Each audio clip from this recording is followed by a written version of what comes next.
소현세자의 그 눈, 코, 입, 귀에서 새빨간 피가 흥건히 흘러나왔고 온몸이 검게 변해 있었다고 합니다.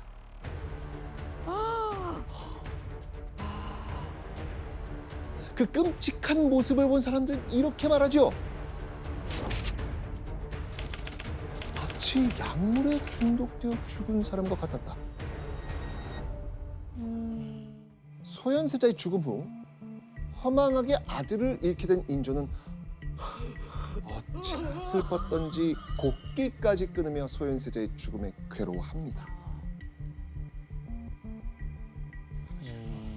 그리고 조정에서는 이 괴이한 침술로 세자를 죽게 한 의원 이영익을 처벌하라는 상소가 빗발칩니다. 인조는 곧바로 어명을 내립니다. 세자는 학질로 죽은 것이다. 이영익을 굳이 잡아다 국문할 것 없다. 재차 아뢰었으나 끝내 따르지 않았다. 당시 치료를 하다가 사람이 죽는 사고가 벌어지면요, 당연히 법에 따라 신문을 하고 처벌을 내려야 하는데 인조가 이영익의 죄를 묻지도 처벌하지도 않았다는 겁니다. 게다가 대신들이 장례 절차에 따라 소현세자의 관을 모실 찬실을 준비하기도 하니까요, 인조는 이렇게 말합니다. 찬실은 설치하지 말도록 해라. 인조가 나서서 아들의 장례를 간소하게 진행하라고 한 겁니다. 자, 그런데 이뿐만이 아닙니다. 사실 이영익은요, 인조의 전담 주치의였습니다. 무려 12년간 인조 가까이에 있었던 측근인 셈이죠. 자, 여러분들, 복림대군이 조선에 와서 들은 끔찍한 소문 기억나십니까? 네. 아버지가 아들을 죽인 것 같아요. 그렇죠. 복림대군이 들은 이 소문 정말 사실일까요? 자, 그 자세한 내막을 알기 위해서 우리는 소현세자가 죽기 6년 전으로 돌아가 보겠습니다. 뭐가 있네요. 뭐가 있어.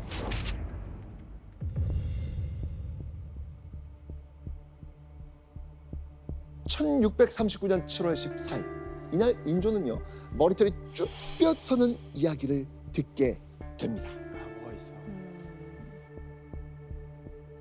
국왕이 산성에 있을 당시 성을 나올 때 그 아들로 바꾸어 세우지 않은 것을 후회한다는 말이 있었으니 서로 바꾸는 일이 벌어질 것이다.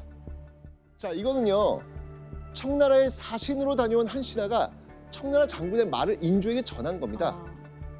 청나라가 병자호란 당시 조선의 왕을 바꾸지 않은 걸 후회한다는 겁니다. 이 사건 이후 7개월 뒤 또 한 번 인조의 불안에 화를 불을 지피는 사건이 벌어집니다.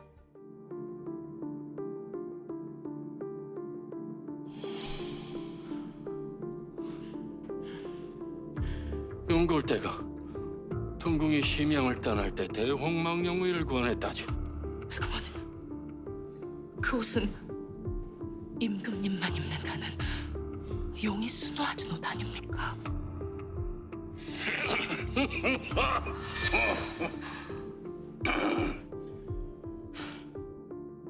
대홍망령의. 자, 이건요, 용을 순호화 만든 붉은색의 관복입니다. 붉은색의 용의 자수가 있는 옷 하면 떠오르는 옷 있지 않으십니까? 골룡포. 맞습니다. 바로 임금의 옷 골룡포. 조선에서는요, 용이 그려진 옷은 오직 왕만 입을 수 있습니다. 그런데 용골대가 소현세자에게 송별련을 열어주면서 이 대홍망령이를 선물했다는 겁니다. 청나라가 나를 밀어내고 소현세자를 왕위에 앉히려는 거구나. 그렇게 생각하지 않았을까요? 그렇죠. 이후 인조는요, 소현세자가 청나라를 등에 업고 자기를 내치고 왕자를 차지하진 않을까 하는 불안증에 시달리게 됩니다. 자, 그렇다면 청나라는 왜 인조를 끌어내리고 소현세자를 왕위에 세우려고 했을까요? 병자호란 이후 조선의 왕 인조의 정적 위상은요, 이전과 완전히 달라졌습니다. 오랑캐 나라인 청나라에 굴복한 인조 밑에서는 도저히 일할 수 없다면서 떠나는 조정 대신이 줄을 이었거든요. 자, 그렇게 신하들이 인조에게 등을 돌리는 와중에 청나라에서는 무리한 징병 요구가 끊임없이 이어집니다. 자, 인조는요, 청나라와 신하들 양측의 눈치를 볼 수밖에 없었습니다. 그래서 청나라에는 군대를 보내겠다 약속하고 실제로 징병은 찰패일 미룬 겁니다. 결국 인조의 이런 행동은 청나라 황제의 미움을 샀고요. 인조를 쫓아내고 새로운 왕을 세우겠다는 말까지 나온 겁니다. 자, 이 청나라 황제의 눈밖에 났다는 사실을 전해들은 인조는요, 극도의 불안감과 두려움이 결국 신하들 앞에서 눈물까지 흘립니다. 그리고 결국 인조의 불안과 의심은 청나라가 아닌 아들 소현세자를 향하게 된 거죠. 왕자 일행이 처음 청나라의 볼모로 끌려갔을 땐 인조는 매일매일 그 아들들을 그리워하며 마음 아파했습니다. 하지만 시간이 쌓이고 왕자들이 청나라에서 보내는 시간이 점점 길어질수록 인조의 마음 깊은 곳에서는 꼬리에 꼬리를 무는 의심들이 쌓여갑니다. 그렇게 1645년 2월 18일 소현세자가 조선에 영구 귀국했을 때 소현세자는 이런 인조의 마음을 알고 있었을까요? 소현세자는요, 전혀 알지 못했습니다. 모르죠. 오히려 소현세자는 아버지를 만나서 보여주고 싶은 게 있었습니다. 북경에서 아담샤를 만나 새로운 문물을 배우고 다양한 선물을 받았지 않습니까? 소현세자는요, 가장 먼저 아버지에게 청나라에서 챙겨온 수학서적, 천구 등을 쫙 펼쳐 보이면서 진귀한 물건들을 소개합니다. 이것이 우리가 살고 있는 땅의 참 모습입니다. 이곳에서 사람들이 배를 타고 북경으로 찾아와 새로운 물건들과 서책들을 주고받습니다. 그리고 소현세자는 기쁜 얼굴로 청나라 황제가 준 선물이라면서 인조 앞에 벼루를 꺼내 보였습니다. 선물을 받은 인조는 어떤 반응을 보였을까요? 인조는 분노로 이성을 잃고 아들이 건넨 벼루를 소현세자의 머리를 향해 던졌다고 합니다. 자, 사실 이 벼루 이야기는요, 연려실 기술에 수록된 야사입니다. 하지만 이런 이야기가 기록되었다는 것, 그만큼 당시 인조와 소현세자와의 사이가 좋지 않았다는 게 공공연하게 소문이 날 정도였다. 그러네요. 추측해 볼 수 있겠죠. 맞네요. 심지어 소현세자가 조선에 온 지 2달 만에 사망했잖아요. 모종의 상황들이 쌓이고 쌓여 사람들은 소현세자의 죽음에 인조가 관련이 있다고 의심을 한 겁니다. 종합해 보면 인조가 소현세자의 죽음에 관여했는지 아닌지는 정확하진 않습니다. 심증은 있어도 물증이 없기 때문이죠. 그래서 소현세자의 죽음은 여전히 미스터리로 남아 있습니다. 한편 형 소현세자의 갑작스러운 죽음과 여기 아버지 인조가 얽혀 있다는 이 끔찍한 소문을 들은 복림대군의 마음은 어땠을까요? 복림대군의 마음 속에는 아버지를 향한 두려움이 싹트기 시작합니다. 복림대군도 청나라에서 소현세자와 함께 많은 이야기를 나눴고 청나라 관리와 가까워질 기회 많았습니다. 혹시 아버지 인조가 이런 사실을 알게 되고 탐탁치 않게 되면 나도 형처럼 죽는 거 아닐까? 복림대군은 더욱 조심하며 자신의 사가로 돌아가 조용히 생활했죠. 자, 시간은 흘러 복림대군이 조선에 돌아온 지 약 2달이 지나고 있었습니다. 그런데 조용히 생활하던 복림대군이 아버지 인조에게 정면으로 맞서는 일이 벌어집니다. 아버지 인조에게 상소를 올린 겁니다.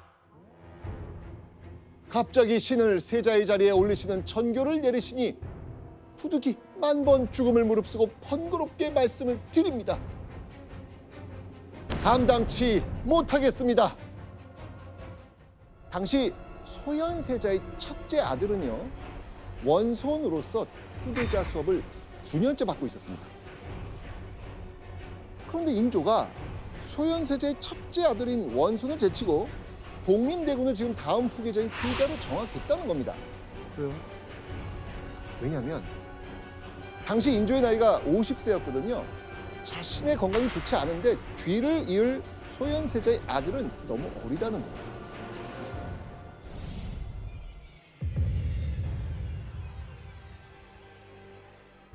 자, 그런데 제발 명을 거둬달라고 애원하는 복림대군의 요청에 인조는 맏형이 죽고 나면 동생이 계통을 잇는 당시에는 통용되지 않던 177년 전의 전례까지 끌어와서 세자 자리를 강요한 거예요. 하루아침에 왕세자 후보가 된 복림대군. 복림대군은 첫 번째 상소를 올리고 3일 뒤 또다시 인조에게 상소를 올립니다.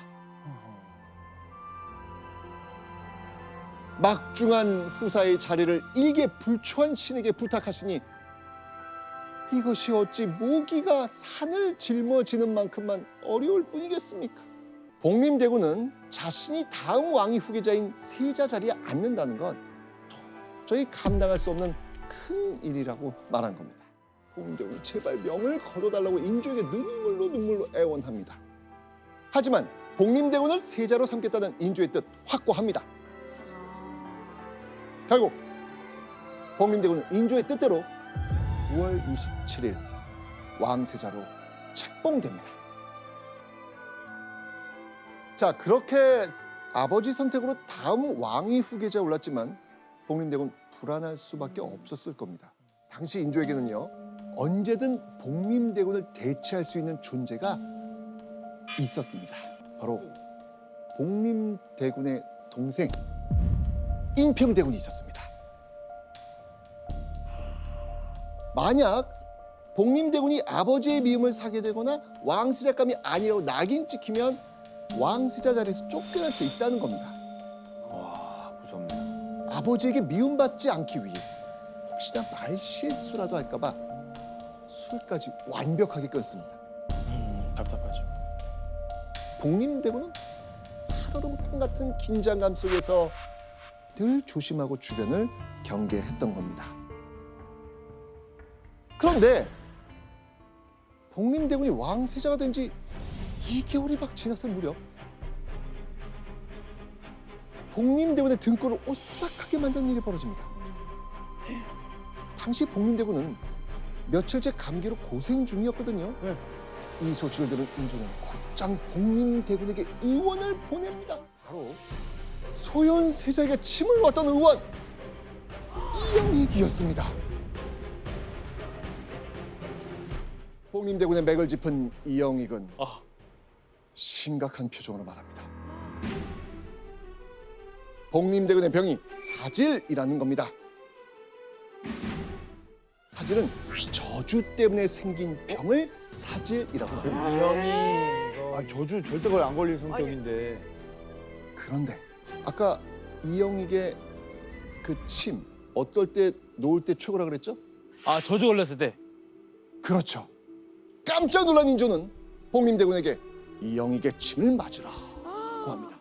이때 복림대군은 이 아버지의 권유에 이렇게 대답합니다. 이것은 감기입니다. 어찌 사질이겠습니까? 이영익의 침을 맞지 않겠다고 단칼에 거절한 겁니다. 자, 그리고 얼마 뒤 복림대군의 몸은 거짓말처럼 씻은 듯 났습니다. 그리고 4개월 뒤인 1646년 3월 15일 복림대군은 또 한 번 끔찍한 소식을 듣게 됩니다. 아버지 인조가 소현세자의 아내 세자빈 강씨에게 독약을 내려 죽게 한 겁니다. 저 전복을 진정해서 진상했다고. 이거 봐라. 이 사악한 년이 시시비를 독살하려고. 인조가 먹을 전복구이에 누군가 독을 탔는데 그 범인이 바로 소현세자빈 강씨라는 이유였습니다. 인조는 심증만으로 며느리를 범인으로 몰아 죽게 한 겁니다. 자, 그리고요, 인조의 비정한 칼부림은요, 소현세자빈 강씨가 죽고 난 다음 해에도 멈추지 않습니다. 인조는 소현세자의 세 아들을 죄인의 자식이라며 유배까지 보냅니다. 이후 소현세자의 첫째 아들과 둘째 아들은 유배지에서 목숨을 잃습니다. 교수님, 인조는 왜 이렇게까지 좀 심하게 하는 걸까요? 인조가 복림대군을 세자로 정해서 앉힌 이상 복림대군의 앞날에 가장 결정적인 장애물은 소현세자가 남긴 세 아들일 수밖에 없죠. 그러니까 복림대군을 세운 이상 인조는 그 복림대군의 안전을 위해서 소현세자의 세 아들까지 제거를 할 수밖에 없는 그런 상황이라고 볼 수 있죠. 소현세자의 둘째 아들까지 죽음을 맞이하고 6개월의 시간이 흘렀습니다.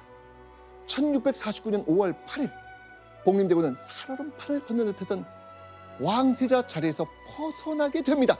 대체 무슨 일이 벌어진 걸까요? 인조가 세상을 떠난 겁니다.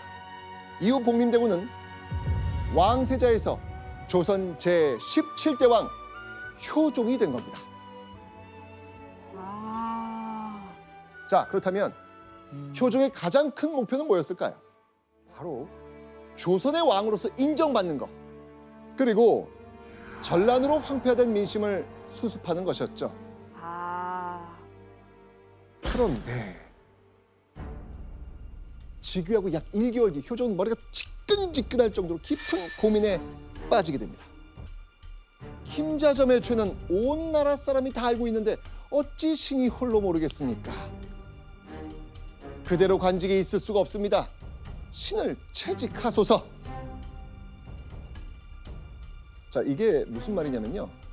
죄를 짓고도 뻔뻔하게 일하는 김자점과 도저히 같은 곳에서 일할 수 없으니 차라리 자신을 잘라달라면서 사직상소를 올린 겁니다.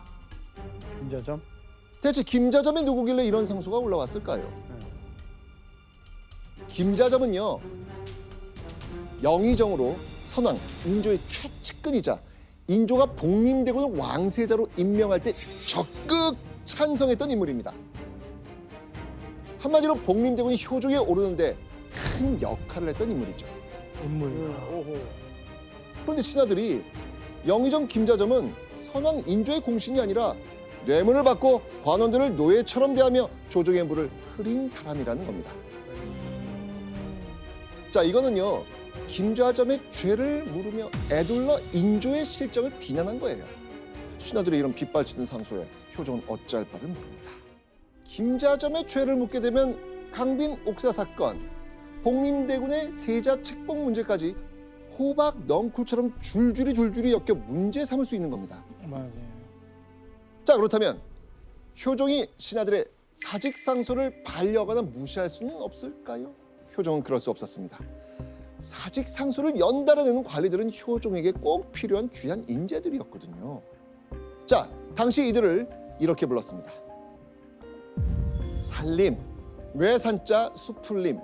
살림은요, 병자호란 직후 청나라 오랑캐에게 머리를 조아린 인조 밑에서 일할 수 없다면서 조선 조정을 떠난 인재들이 주축이 된 집단이었습니다. 그런데 효종이 즉위한 후 많은 살림의 학자들이 새로운 왕 효종에게 기대를 걸고 정계에 진출하기 시작했거든요. 조정에서 일할 인재가 많아지니까 효종도 좀 기운이 났겠죠. 근데 겨우 조정에 돌아온 살림들이 김자점이 있는 한 일을 할 수 없다면서 사직서 내고 돌아가겠다는 거예요. 자, 이런 상황에서 김자점을 감싸자니 겨우 마음을 돌린 인재를 대거 놓치게 되는 겁니다. 효종의 선택.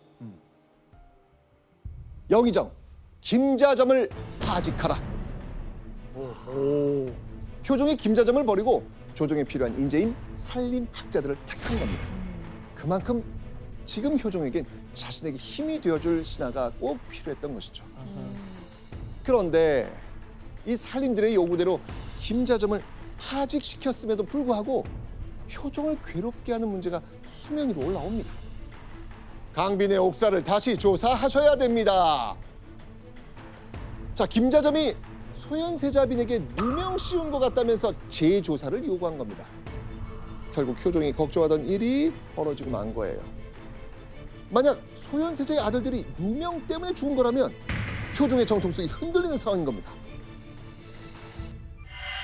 효종은 결국 생각지도 못한 말을 합니다. 선왕이 일찍이 소현이 현명하지 못한 것을 한탄하였다. 하나밖에 없는 아들도 결코 기업을 부탁할 만한 위인이 못 된다. 즉 무능력한 소현세자와 그 피를 이어받은 조카는 왕이 될 인물이 아니야.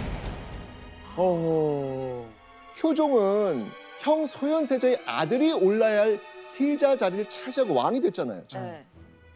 자신의 정통성이 정당함을 알리기 위한 가장 확실한 방법. 그건 형과 조카의 자질에 흠집을 내는 거라고 생각을 했던 것이죠. 효종은 자신의 정통성을 위해 형 소현세자를 깎아내릴 수밖에 없었던 거죠. 이후 효종은 살림학자들의 마음을 굳히는 작업에 들어갑니다. 살림학자의 마음을 빼앗기 위해 효종이 선택한 비장의 카드는 바로 이겁니다.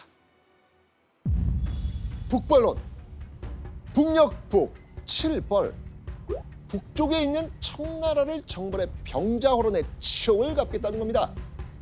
자, 효종은요, 청나라에 굴복한 조선에 큰 불만을 가진 살림학자들에게 자신은 청나라에 굴복한 아버지 인조, 청나라와 친하게 지낸 형 소현세자와 다른 인물이란 확실한 한 방을 심어주려 했던 겁니다. 자, 그렇게 효종은 망가진 조선의 국방 시스템을 재정비하고요, 군대를 다듬는 일에 몰두합니다. 효종은요, 틈날 때마다 군사훈련장을 찾아가 직접 훈련에 참여합니다. 그리고 혹시 모를 전투를 대비해 남한산성에 군량미를 모으기도 했습니다. 당시 강성했던 청나라에 대적해서 군대를 키우고 직접 청나라를 공격해 북벌을 실현한다? 이건 꿈 같은 이야기였죠. 그렇죠. 다만 조선의 국방력을 길러서 제2, 제3의 삼전도 굴욕을 막으려 했던 것이죠. 효종은 속수무책으로 당하지 않을 방어력을 갖춘 군대를 기대한 겁니다. 이후 효종은 대동법을 부활시키며 민생 안정에도 신경 쓰고요, 조선을 다시 부강하게 만들려고 합니다. 그야말로 성군이 되기 위해 필사적으로 노력한 것이죠. 그렇게 전란을 수습하기 위해 고군분투한 지 10년이 지난 1659년 5월 4일, 평화롭던 궁안이 삽시간에 소란스러워집니다. 퇴근했던 조정 대신들도 궁으로 돌아와 효종이 머물던 창덕궁 대조전으로 향합니다. 그런데요, 효종이 머무는 대조전에 가까워질수록 조정 대신들의 표정은 급격히 나빠집니다. 뭐지? 지독한 피비린내가 진동하기 시작했거든요. 피비린내? 자, 이게 대체 어떻게 된 일일까요? 피가 계속 그치지 않고 솟아나왔는데 제조와 의관들이 어찌할 바를 몰랐다. 상해의 징후가 점점 위급한 상황으로 치달았다. 당시 효종은요, 종기 때문에 침을 맞던 중이었습니다. 그런데 이 효종에게 침을 놓던 의관이 실수로 혀를 잘못 찔러가지고 큰 문제가 생긴 거예요. 효종의 몸에서 피는 멈추지 않고 계속해서 쏟아져 나온 겁니다. 피를 멈추는 약을 발라봐도 아무 소용이 없었죠. 뭐야? 자, 그렇게 효종은 형 소현세자처럼 침을 맞다가 죽은 겁니다. 당시 효종의 나이 40살.